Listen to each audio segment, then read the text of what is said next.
So episode 15 kind of gave us a good resolution to both the Kattegat and Roos storyline, with Eric backing Harald and the marriage with Ingrid kind of stabilizing the power vacuum there. And now in this episode, with the return of Ivar and Hvitserk, they find out Oleg is dead, which kind of removes that looming threat of the Roos returning. But a story about happily living out your lives, trading and farming would not exactly be good TV, so the question becomes, what's next? So we begin with Ivar and Hvitserk deciding to head back to Kattegat and throw themselves at the mercy of whoever's ruling there. They may have the reputation as the sons of Ragnar and a sort of protection from that, but this is still a very risky decision, as it wasn't that long ago they came as invaders at the head of a foreign army, and an army that is very much responsible for the deaths of many fathers, sons, and friends of the people remaining. Being very aware of this, Ivar and Hvitserk are quite cautious and respectful, especially as they find out that Harald's the one in charge, as the last time Ivar saw him, he was a prisoner of the Roos and in chains. It was pretty interesting when they brought up Halfdan, a character that I really enjoyed when he was alive, especially his arc with Björn when they travelled the Mediterranean, but we really haven't heard mentioned for quite some time. By mentioning him, Ivar kind of cleverly implies that Harald probably should be the kind of person to forgive them, as Harald himself has been the recipient of let bygones be bygone a lot of times himself. And as they're talking backwards and forwards, we kind of see the specific moment where Harald decides to let them stay. He leans forward, mentioning how their arrival could strengthen his position as their sons of Ragnar, but we can see the tone he's using and the way he's leaning forward implies there's about to be a but. Then suddenly something kind of snaps in him and he decides they're going to feast instead. And we find out later on in the episode the reason he might have done that. As he's drinking with Ivar and going backwards and forwards about their history, about his brother, about rule, we see how deflated he is. He speaks of how boring it is to rule and how it didn't live up to his expectations. Harald's been the type of character to pursue his ambition at all costs, throwing his friends, his values, and even his family out of the way. But he never really had a plan of what to do or how he would feel once he got there. And in these drinking scenes, we can see that Ivar is very much a kindred spirit in this way of thinking. I can also imagine that he's slightly depressed because Gunhild decided to kill herself over marrying him, which I imagine would deflate the ego of almost anyone. So the people of Kattegat really don't like Ivar and Hvitserk at this moment, but Harald wants to keep them around, so he has the difficult task of trying to recontextualize what Ivar did. Like, yeah, maybe he was a bit of a delusional tyrant who called himself a god. Yeah, maybe he led a foreign army here to kill a bunch of our people. Yeah, that was kind of betrayal of the country and his brother and his gods and everything we stand for. But hey, I'm a piece of shit too and you made me king. Remember when I killed my own brother? That was pretty uncool. So basically, let's just forgive him. Now, to be fair to the people of Kattegat, they didn't buy this right away. They did push back with one question. Damn, I guess you're all good then. But in all seriousness, it was quite cool to see Ivar have a more kind of show not tell answer. It's pretty hard to claim you're a god when you can't even stand on your own 2 feet without falling flat on your face. So much to the surprise of Hvitserk, it seems the people of Kattegat are willing to accept the returned sons of Ragnar. It's just lucky that none of them saw that smile fade from Ivar's face at the end, as yet again he gets everyone around him to underestimate him. So even though Ivar and Hvitserk are able to regain a place in their home, they increasingly realize that this isn't the life that they wanted and there isn't a place for them to grow here.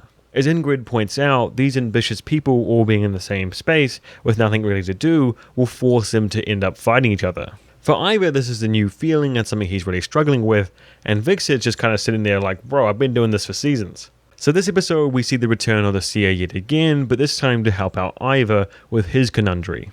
The seer reminds him of those ever-important words Ragnar left him with right before his death. Even if in this moment people look down on him, don't see him as a threat, and he seems without power, he must strive forward, use his intelligence and anger to be ruthless and become the most famous Viking of them all. And to do just that, he'll have to return back to the place Ragnar died, and finish the conquest that no other Viking seemed to quite complete. So after I've waited so long for Alfred and the return of England, it seems it might just happen.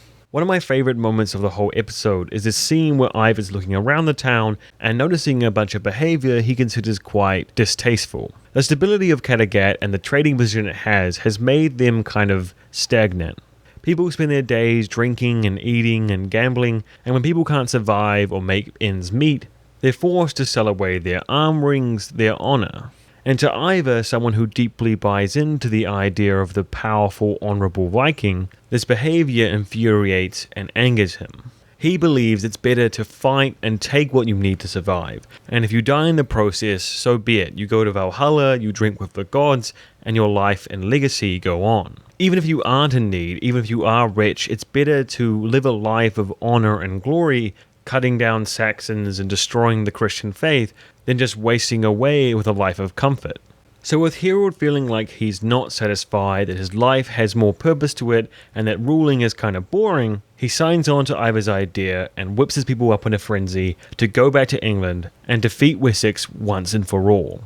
It was interesting to see the contrast and reaction from his speech that was very much about how we can't lose our colonies or let our people get pushed back, which was very practical focused, very political focused, compared to the one that Ivar did about the gods, about honor, about Valhalla, which really got all the people going. And when they were screaming "Hail Ivar" at the end, we could see that Harald noticed that they weren't saying his name.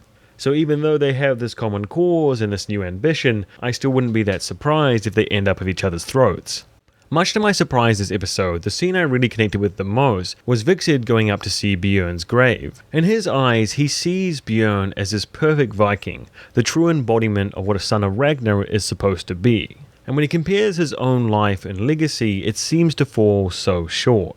Whilst the other sons of Ragnar have their ambitions and their goals and their successes and failures, he seems to just float around, following one after the other, falling into pits of drunkenness, depression, drugs, and when he does try to make something of his life, he kind of grasps at straws and does chaotic and crazy things that backfire. But we know Björn isn't as perfect as he sees him to be. We know his flaws, his tragedies, his long list of failures. We also know through Björn's story, it's never too late to redeem yourself and overcome those hurdles.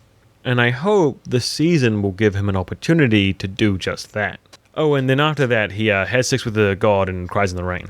So we see over with Ubbe that even though they had this blessing of a storm, the water is running out and they're still in a very bad situation. It seems over this episode they were really showing how Ubbe's faith was being tested. He deeply believed that he's on a mission, that the gods are with him, and that he will achieve something. But when he looks around this boat and sees his passengers dying, he sees no sign of land, he's forced to kind of question whether he truly is favored by the gods. And it's not just Ubbe whose limits are getting pushed and tested. So often in this Iceland-Greenland storyline, we see what happens when people get desperate, when people are pushed into a corner. Even though it makes sense that everyone has to share the water equally, that you can't just skip the line, otherwise you put everyone at risk, it's a totally different thing to do it when your wife is dying. It's much harder when the personal sacrifice is right in front of you. So it was only really a matter of time before someone broke and the infighting began on the boat. And this time it was Ubbe himself. Faced with the fact that his first and possibly only son might not survive this journey as he's not latching on for food, and the build-up of frustration from the lies of Athelstan, he cracks. And it's only through Torvi's words that he's able to hold back. We see multiple times over this episode Torvi having to be the level-headed voice of the boat. When everyone else is willing to turn on each other, to push the rules, and even give up on life, she's there trying to do her best to keep everything afloat. But if they don't find land soon, I don't think there's anything she can do to save them. So finally it seems Ivar, Harald and Hvitserk are heading back to England. And hopefully it should only be a matter of time for Ubbe to find the Golden Land. And together we're going to see the final journeys and stories of this great saga. Also, don't forget to put your thoughts and comments on this episode below. Up next, episode 17.